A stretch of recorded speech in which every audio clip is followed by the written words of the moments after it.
my fellow Americans, and the people who brought me to the dance, Delawareans. I see my buddy Senator Tom Carper down there, and I think Senator Coons is there, and I think the governor's around. Is that Ruth Ann? And that former Governor Ruth Ann Minner. Most importantly, my sisters-in-law and my sister Valerie. Anyway. Folks, the people of this nation have spoken. They've delivered us a clear victory, a convincing victory, a victory for we the people. We've won with the most votes ever cast on a presidential ticket in the history of the nation. 74 million.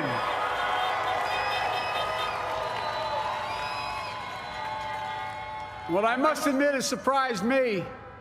Tonight, we're seeing all over this nation, all cities and all parts of the country, indeed across the world, an outpouring of joy, of hope, renewed faith in tomorrow, bring a better day. And I'm humbled by the trust and confidence you've placed in me. I pledge to be a president who seeks not to divide, but unify, who doesn't see red states and blue states, only sees the United States. And work with all my heart, with the confidence of the whole people, to win the confidence of all of you. And for that is what America, I believe, is about. It's about people. And that's what our administration will be all about. I sought this office to restore the soul of America, to rebuild the backbone of this nation, the middle class, and to make America respected around the world again, and to unite us here at home. It's the honor of my lifetime that so many millions of Americans have voted for that vision. And now, the work of making that vision is real. It's a task, the task of our time. Folks, as I said many times before, I'm Jill's husband. And I would not be here without her love and tireless support of Jill and my son Hunter and Ashley, my daughter, and all our grandchildren and their spouses and all our family. They're my heart. Jill's a mom, a military mom, an educator. And she has dedicated her life to education. But teaching isn't just what she does, it's who she is. For American educators, this is a great day for y'all. You're going to have one of your own in the White House. And Jill's going to make a great First Lady. I'm so proud of her.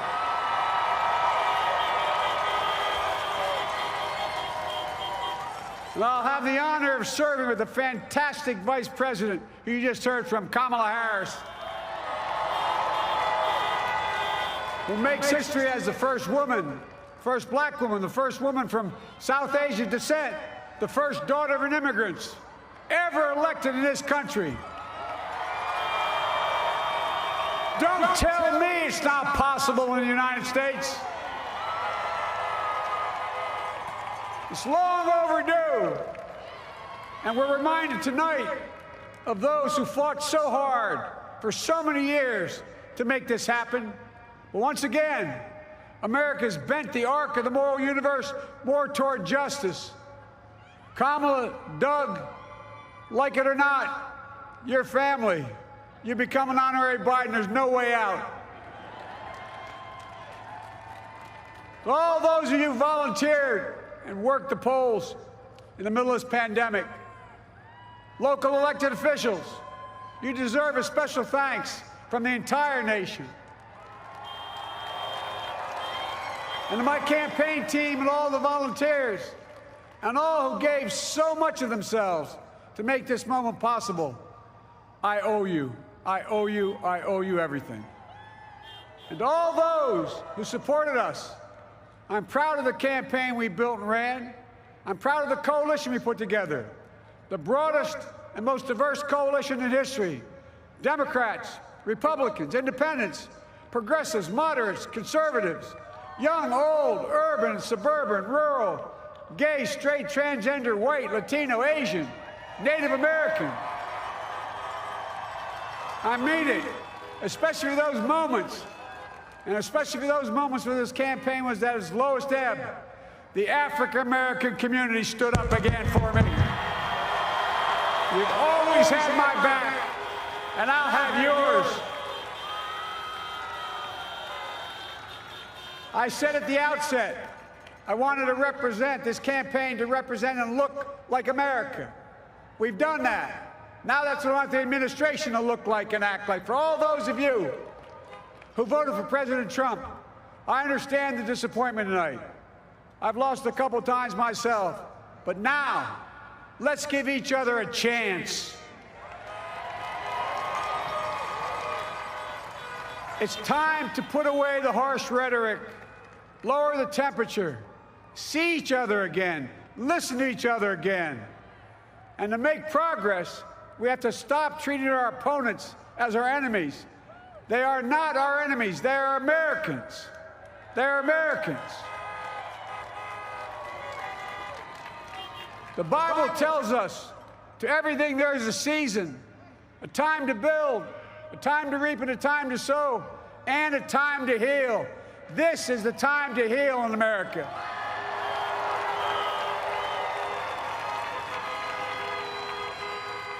Now this campaign is over. What is the will of the people? What is our mandate? I believe it's this. Americans have called upon us to marshal the forces of decency, the forces of fairness, to marshal the forces of science and the forces of hope in the great battles of our time. The battle to control the virus, the battle to build prosperity, the battle to secure your family's health care, the battle to achieve racial justice and root out systemic racism in this country, and the battle to save our planet by getting climate under control, the battle to restore decency, defend democracy, and give everybody in this country a fair shot. That's all they're asking for, a fair shot. Folks, our work begins with getting COVID under control. We cannot repair the economy, restore our vitality, or relish life's most precious moments, hugging our grandchildren, our children, our birthdays, weddings, graduations, all the moments that matter most to us, until we get it under control.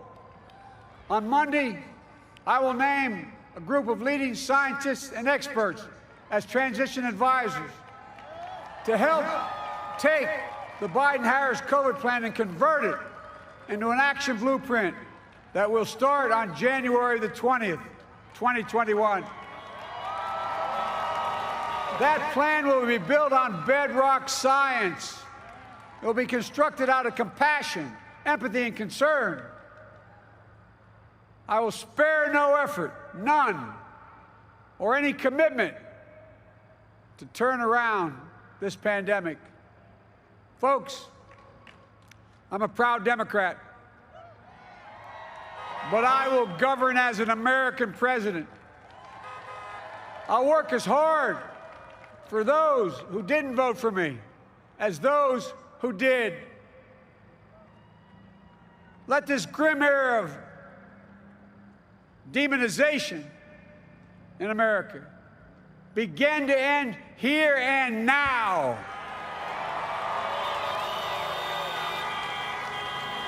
The refusal of Democrats and Republicans to cooperate with one another, it's not some mysterious force beyond our control. It's a decision, a choice we make.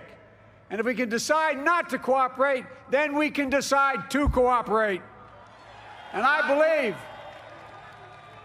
that this is part of the mandate given to us from the American people.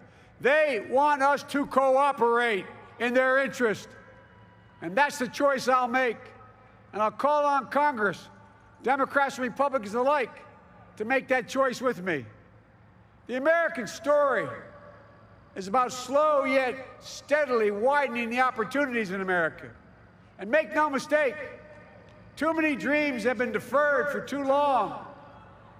We must make the promises of the country real for everybody, no matter their race, their ethnicity, their faith, their identity, or their disability. Folks, America has always been shaped by inflection points, by moments in time where we've made hard decisions about who we are and what we want to be. Lincoln in 1860, coming to save the Union. FDR in 1932, promising a beleaguered country a new deal. JFK in 1960, pledging a new frontier. And 12 years ago, when Barack Obama made history, he told us, yes, we can. Well, folks, we stand at an inflection point.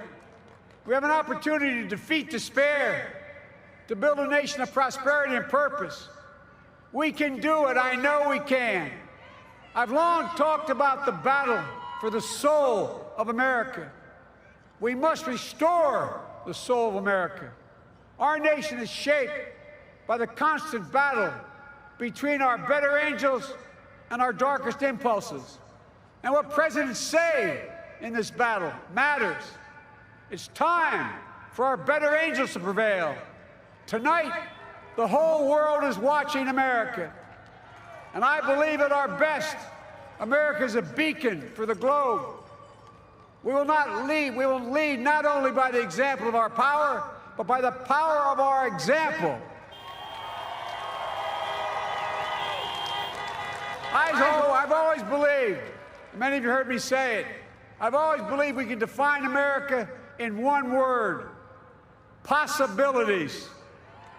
That, in America, everyone should be given an opportunity to go as far as their dreams and God-given ability will take them. You see, I believe in the possibilities of this country.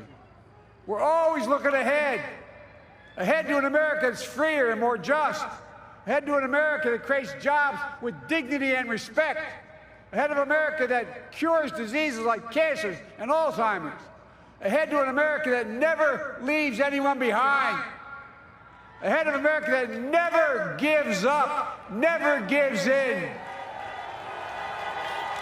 This is a great nation.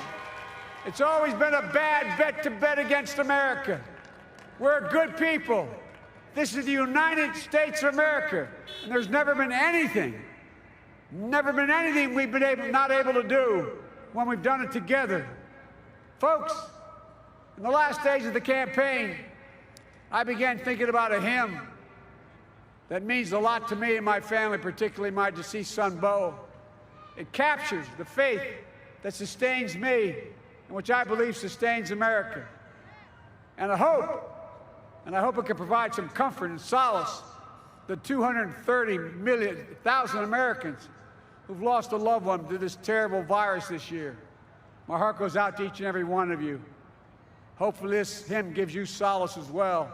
And it goes like this: and he will raise you up on eagle's wings, bear you on the breath of dawn, and make you to shine like the sun, and hold you in the palm of his hand. And now together, on eagle's wings, we embark on the work that God and history have called upon us to do, with full hearts and steady hands, with faith in America and in each other, with love of country, a thirst for justice. Let us be the nation that we know we can be, a nation united, a nation strengthened, a nation healed. The United States of America, ladies and gentlemen, there's never been anything we've tried we've not been able to do. So remember, as our grandpapa used to say when I walked out of his home when I was a kid up in Scranton, he said, "Joey, keep the faith." And our grandmother, when she was alive, she yelled, "No, Joey, spread it. Spread the faith. God love you."